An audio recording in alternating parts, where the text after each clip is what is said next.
What is going on, everybody? Today I'm going to be comparing the Asics Novablast 4 to the Asics Superblast 2. It's going to be an exciting one because these two shoes are some of the top rated running shoes on the market right now, so let's get right into it. So we're going to be starting out with the outsole performance on both of these shoes, starting out with the Asics Novablast 4's outsole. I thought that honestly it performed okay. I'm pretty lucky that I live in really good weather conditions in California, so I didn't really have to run in the rain too much in these. I did run a couple of times in some street cleaning where I did feel a little bit of slippage when I was running on the road while it was wet. So I think that the traction on the Asics Novablast 4, even though it's a phenomenal shoe, I think that that was one of the downfalls of the shoes and something that they could definitely improve in the Asics Novablast 5. As for durability of the Asics Novablast 4, so far it's been doing pretty good. I would say that it's on par with the rest of daily trainers on the market. I have about 60 miles on my pair, and so far they've been holding up pretty well. The traction on the outsole of the Novablast 4 just isn't the best. Maybe it's slightly below average. As for the Asics Superblast 2, they did add some Asics grip rubber on the bottom of the Superblast 2, as well as the outsole is thicker than it is on the Novablast 4. And honestly, the traction on the Superblast 2 is just superior. Even though I didn't really test these too much in wet weather conditions, I did feel that on even the road in dry weather conditions, when I was making sharp turns or I was running pretty quickly, I felt that the outsole just gripped the floor and the road a lot better than the Novablast 4 did.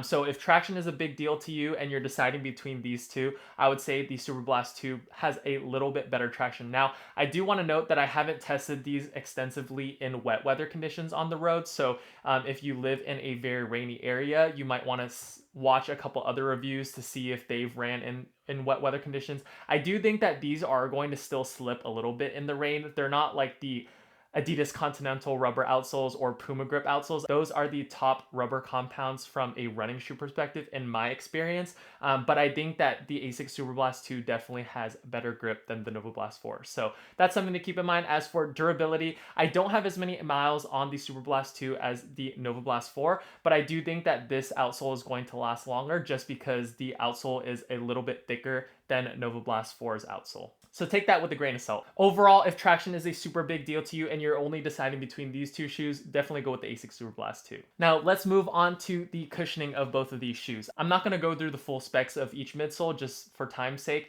I do have full reviews of both of these shoes on my channel, so if you want to check out the more in-depth and specced out reviews on both of these shoes specifically, you can always check those out. But I'm just going to talk about feel and maybe versatility of these midsoles and how they performed in all these different types of runs. So the Asics Novablast 4, honestly, one of the best daily trainers of 2020. I guess it was last year in December that they released, but I got them this year, so I'm going to say 2024. I thought that this is one of the best daily trainers that you could buy, and I don't have a problem recommending it to the mass audiences, as even though, everyone's foot shape is different, everyone prefers different things, I just think that this is kind of the standard of what a daily trainer in 2024 should be. I think it does everything very well. You can take these on long runs, you can take them on short runs. It doesn't really give you too much response from the midsole, but I would say that it's kind of firm and a touch responsive where you could pick up the pace in this shoe. Now, one of the reasons why I loved the Novablast 4 so much was the versatility of the midsole. It's not going to be the most comfortable or most bouncy, responsive foam that you're going to feel underfoot, but it's going to be a pretty versatile foam that feels a little bit firmer than average, and it's going to be able to hold up for those easier runs as well as the faster pace runs. And due to the increased stack height for a daily trainer, I think that for long runs too, the shoe is a workhorse. You're going to be able to run, maybe up to 18 to 20 miles in these and still feel very protected and fresh. That was my experience in the Novablast 4, and I just thought that the midsole was super versatile, especially at the price point of $140. So the Asics Superblast 2, on the other hand, has Asics top of the line midsole. It's their racing midsole, and I would say that it's basically a little bit similar to the Novablast 4, but just more premium feeling. And what does premium feel like? It's going to feel a little bit lighter. It's going to feel a touch more responsive. It's just going to feel a little bit softer under the foot than the Novablast 4, in my opinion. And it's again, going to be super versatile. I think it's just a more premium feeling than the Novablast 4's midsole. And due to the increased stack height, I think that longer runs in this shoe, you're not going to feel the ground as much as the Novablast 4. So I think that if that's super important to you and you're putting in a lot of high mileage, I think the Superblast 2's midsole is going to do a little bit better than the Novablast 4 for you. But of course, that's going to come at a price premium. So the Asics Superblast 2, in my opinion, for the midsole, again, wins over the Novablast 4, but not to say that the Novablast 4's midsole is bad whatsoever. I think that this, at the price point of $140, I think that this is one of the best midsoles that you can still purchase in 2024. So the Asics Superblast 2 is just going to give you that slightly more premium feeling, slightly more responsive feeling underfoot.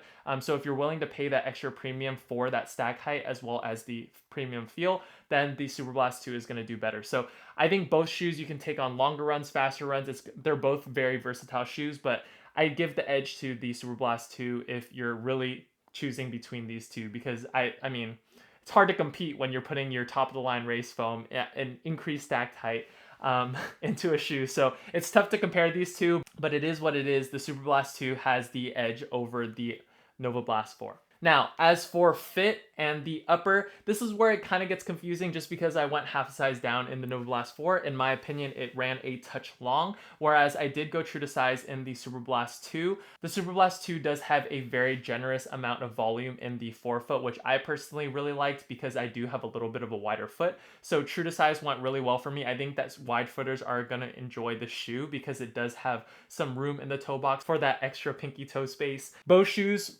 fit very well. Again, I did have a little bit of heel slippage, or just I didn't feel like my heel was completely locked down in the Superblast 2 on my right foot. My left foot totally felt fine. I don't know for what reason, but when you tie your shoes really tight, the Superblast 2 still does a good job of supporting your heel, and I didn't have any problems with the gusset de tongue or the upper. Now, the upper of the Superblast 2 is kind of this knit slash engineered mesh material that's pretty soft and very comfortable. I did feel that the Superblast 2 also was a little bit more better ventilated.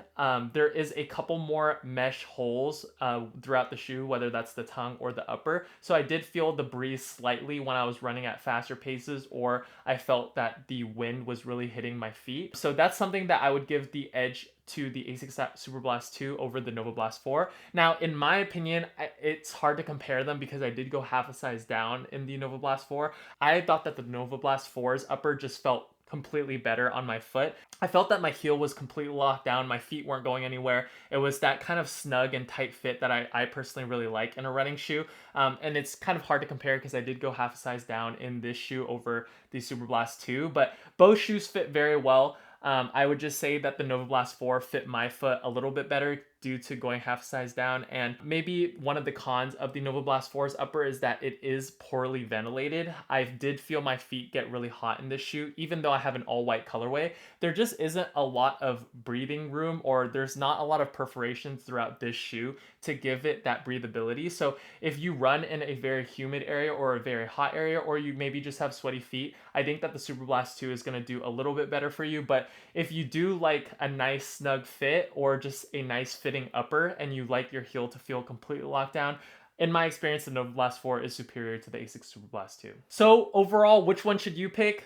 Honestly, it's up to you. I think that both of these are fantastic shoes. I think that the Novablast 4 for the price point of $140 is kind of like a baby Superblast, and I might catch some heat for saying that, but I think that both of these shoes are actually kind of similar, where they can both kind of do all different types of runs. You're going to feel protected. You're going to feel really comfortable in the shoe, and they both have their kind of minor issues with the shoes, but overall, they're fantastic shoes, especially in my opinion, compared to what's on the market currently. I think that these are some of the top choices that you can have. Now, we do have to talk about the price point of these because it's so gigantic, the price difference. So this is $140, the Novablast 4, and this is $200, the Asics Superblast 2.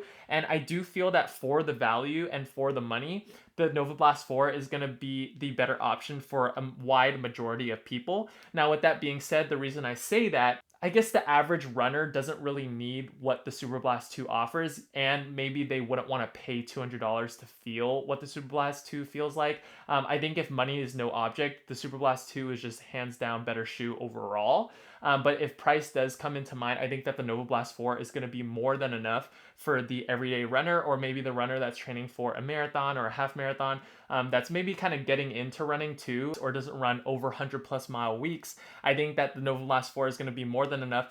Honestly, you know who I'm talking about? I'm talking about myself. So I think if you run to like around 30 to 50 miles per week, you train for marathons, you're maybe running around a 4 hour pace.